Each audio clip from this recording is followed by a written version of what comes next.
$450 million.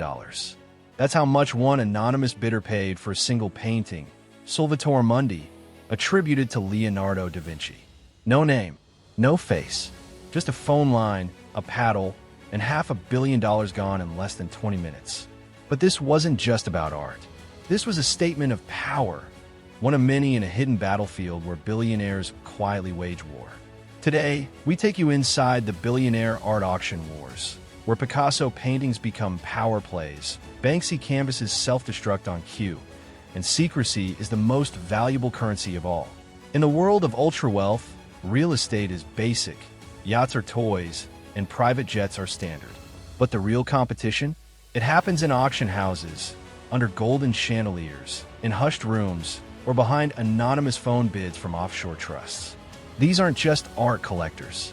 These are financial warriors, using art to move money, store value, influence culture, and dominate headlines. In this video, we'll uncover why billionaires are spending hundreds of millions on rare art, how art auctions are used to move money discreetly, the secret role of shell companies and tax havens, and how some collectors never even see the art they buy. This isn't about paintings on walls. This is about currency disguised as culture. Chapter 1. When art becomes a battlefield. The art world has always attracted wealth, but in the last 2 decades, it's turned into a battleground for billionaires. Why? Because art isn't just beautiful, it's powerful. It appreciates in value. It's mobile across borders. It can be stored, loaned, insured, and used as collateral.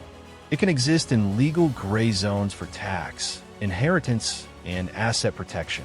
Buying art is no longer about taste, it's about strategy. And auctions? They're the public arena where private empires flex. Chapter 2. The Power of the Paddle, How Billionaires Bid. Walk into a Christie's or Sotheby's evening sale, and you'll see velvet chairs, champagne glasses, earpieces, and translators, and rows of anonymous agents on phones representing someone. Sometimes it's a royal family, sometimes a hedge fund billionaire, sometimes a shell corporation based in Luxembourg. Each bid is a move on the global chessboard. And while the crowd watches the stage, the real battle is happening backstage, where money meets influence meets secrecy. Auction paddles don't just raise prices. They signal dominance. Chapter 3. The most insane sales in auction history. Let's look at the jaw-dropping numbers. $450.3 million. Salvator Mundi by Leonardo da Vinci. $179.04 millions Les Femmes d'Alger by Picasso. $110.5 million. Untitled by Jean-Michel Basquiat. $91.1 million. Rabbit by Jeff Koons. These aren't casual purchases. They are record-setting declarations of wealth. Often, these pieces are bought by anonymous bidders, using LLCs or private banks as proxies. And sometimes, they're never seen again, locked away in storage, private vaults, or even free ports where they're never taxed. Because for many of these collectors, the art isn't for viewing. It's for vaulting and valuing. Chapter 4. The Rise of the Ghost Buyer. In 2017, the world was stunned when Salvator Mundi shattered records. But who bought it? The answer wasn't revealed for weeks. It turned out to be, indirectly, Mohammed bin Salman, the Crown Prince of Saudi Arabia, through a proxy buyer. This ghost bidding isn't rare, it's the norm. Why? To hide identity, to avoid legal implications, to prevent price manipulation accusations, and to quietly launder prestige through art. Some billionaires use art purchases as tools of soft power diplomacy, acquiring culturally significant pieces to win favor in international circles. Others use it to shield wealth from governments, creditors, or even ex-spouses. In the art world, anonymity is the armor. Chapter 5.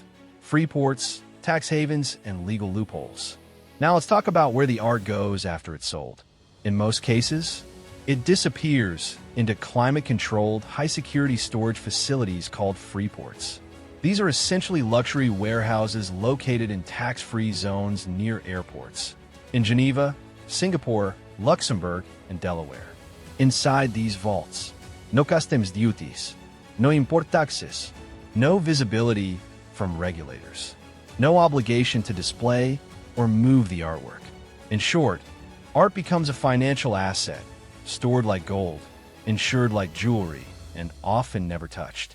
It's estimated that over $100 billion worth of art is sitting in free ports, invisible to the public, owned by offshore entities, and traded like high-stakes poker chips.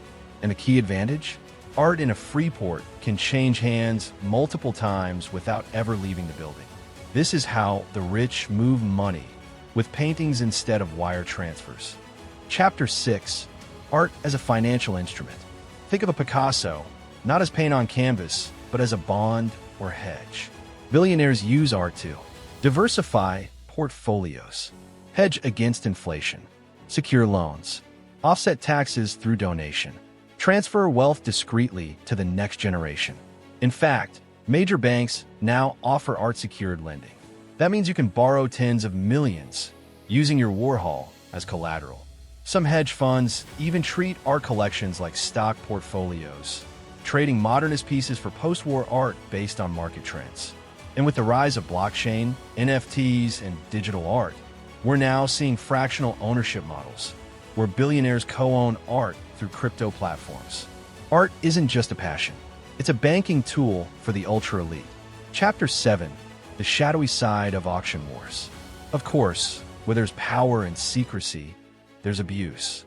The art market is notoriously unregulated. That opens doors for price manipulation, money laundering, insider bidding, forgeries, and inflated appraisals. One major scandal involved the Knoedler Gallery, which sold over $80 million in forged paintings to some of the wealthiest collectors in the world.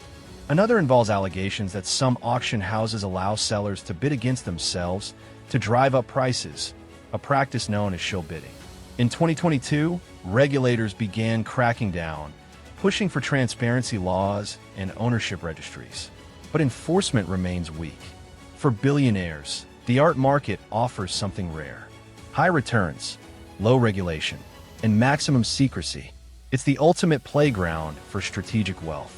Behind every record-breaking bid is a story of power, secrecy, and strategy. The world's richest aren't just collecting art. They're using it to protect wealth, send signals, and influence culture on a global scale.